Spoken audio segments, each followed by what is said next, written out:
Well, after some last-minute drama, Mayor de Blasio has retained control of New York City schools. And now state legislators have joined the city's nearly 1 million public school kids on summer vacation. But while the fight over mayoral control is over, for the moment at least, the larger debate over the direction of the city's schools rolls on.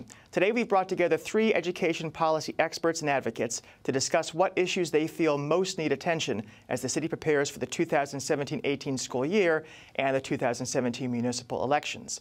Charles Sahm is the Director of Education Policy at the Manhattan Institute. Thanks for being with us, Charles. Thank you.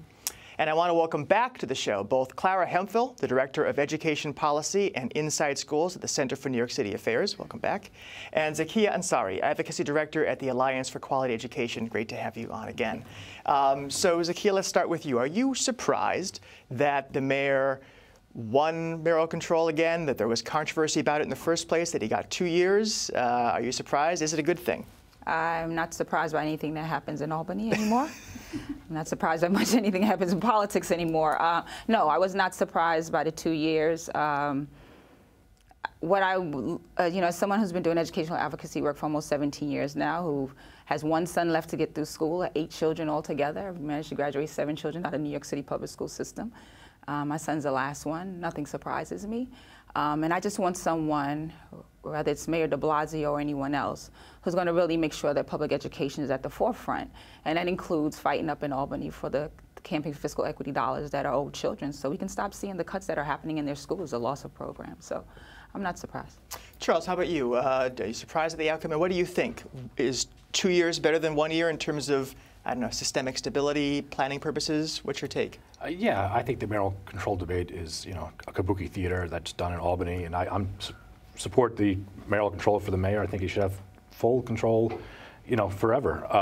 I would love to see I was kind of hoping that maybe there'd be an agreement that, in my pipe dreams, I hope that maybe the mayor would have full control of the city schools, and we could either, raise substantially the cap on charter schools or abolish the cap altogether. So Clara, as a parent of 2 public school children myself, I often wonder and wish someone would write a book about the best pre-K, elementary, and public pre-K and elementary schools, and you happen to have written such a book. Talk to us briefly about that, but also if you were evaluating not schools, which you do a lot of, but the mayor himself, what would you say about his stewardship of schools now that we're 3.5 years into it? Well, this is the 4th edition of the book. The first one came out 20 years ago when my own children were small. And I can say that the schools have improved over the past 20 years, and we have a lot more schools in the book now than we did in the first edition. We look for under-the-radar schools, schools that you might not know about, that if you're not happy with your neighborhood school, you might want to consider one of these. I think the mayor needs to focus much more on school leadership. I think if you have a good principal, you have a good school. If you have a bad principal, it's very hard to make a good school around that. And let's focus on leadership for a second, talking about principals. How can a mayor, how can a system get us better principals? Is that about paying people more? Is it about training? Is it about evaluating and firing the bad ones? Like, how do you actually do that? I think there's in the last 15 years that there's been an increased emphasis on accountability, which becomes just an excessive focus on test scores as a measure of children's achievement. And I'm afraid it's driving out some of the very people that we need to have in the public schools, that is imaginative principals and imaginative teachers. So to the extent to which the mayor can make the job more attractive for interesting people, I think that will help a lot. What's your take on that, Charles? Both principal leadership and then also the leadership up the chain. What do you think of the job the chancellor's doing? Yeah, well, I agree with Clara that school leadership is essential. I think that this under Mayor de Blasio's leadership over the past 15 years, the schools have improved.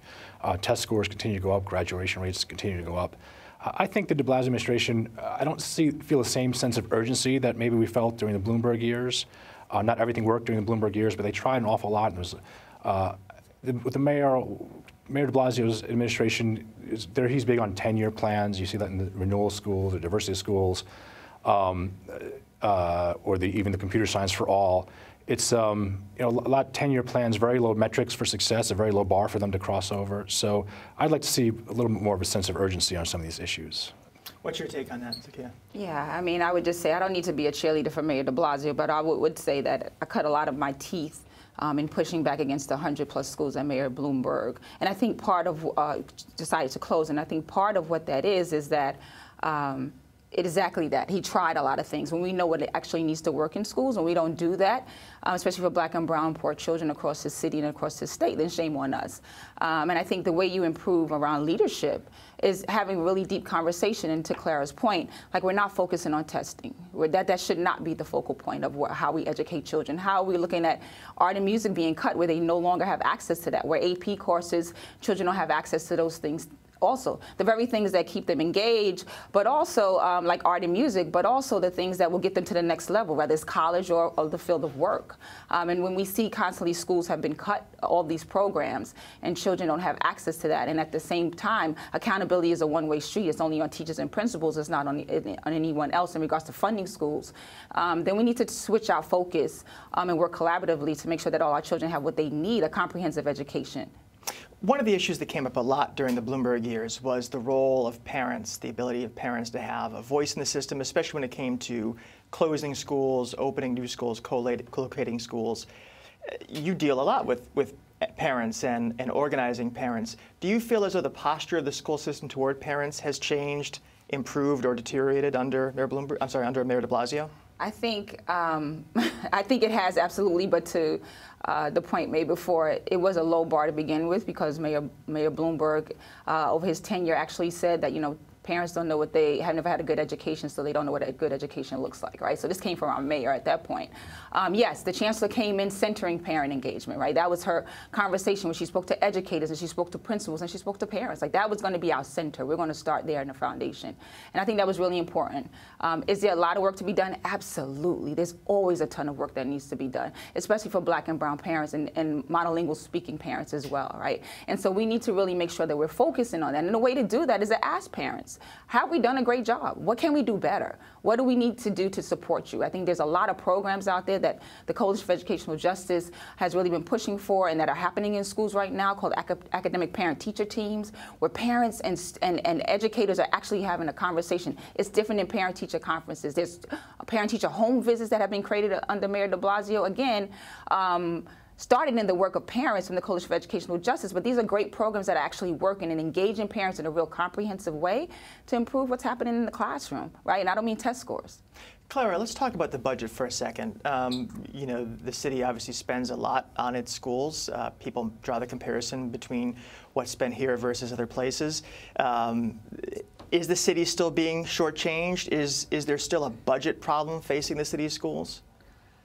Yes, I think there is still a budget problem facing the city schools. It's true that we spend more per capita than other cities in the country, but it's also true that our city is much more expensive to live in and that the costs are much higher. Charles, what's your take on that?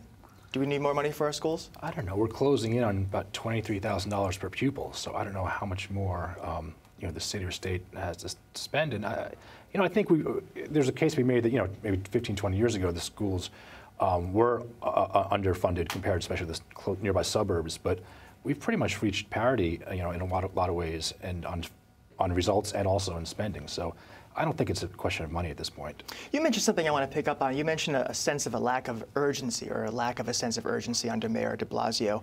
And I had the same reaction, maybe not using the same words, that just education has a lower profile, it seems, under this mayor. With Bloomberg, it seemed like every week there was some controversy involving schools, something he wanted to do that blew up in his face, and it was all over the papers. And it's much quieter under Mayor de Blasio. But that doesn't strike me as a bad thing, right? I mean, education policy probably isn't something we should fight out in the tabloids.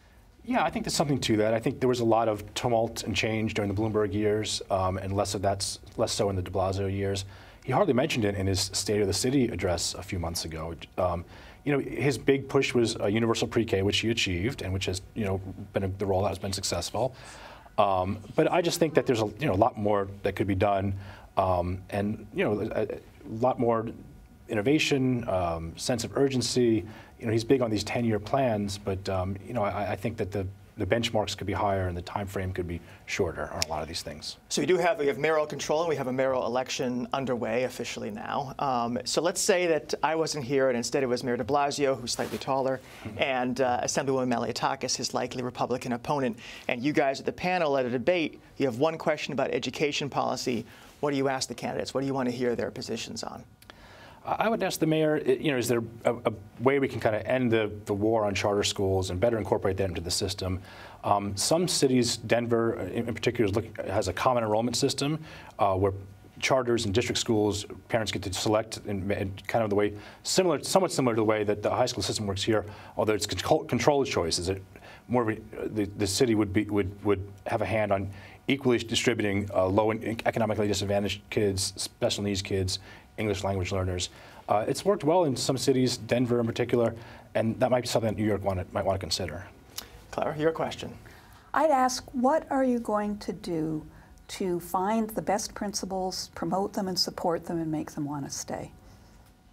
Zakiyah? You didn't give me that dollar question because, you know, that's my thing. So I have to just sneak in the fact that absolutely schools are owed $3.6 billion. 1.6 of that is owed to New York City. They are owed those dollars. And so when we see things cut, absolutely, children need more dollars. And if we're focusing on what they need as opposed to a dollar figure and what we think we should give them, then our children would have everything they should be entitled to, right? What I would say to the next mayor is, what are you going to do to make sure, or Mayor de Blasio again, like to improve what's happening in regards to parent engagement? We need deep parent engagement, and that's in all communities. And so what are you going to do differently if you're an incoming candidate, or what are you going to do differently if you are the mayor right now and running?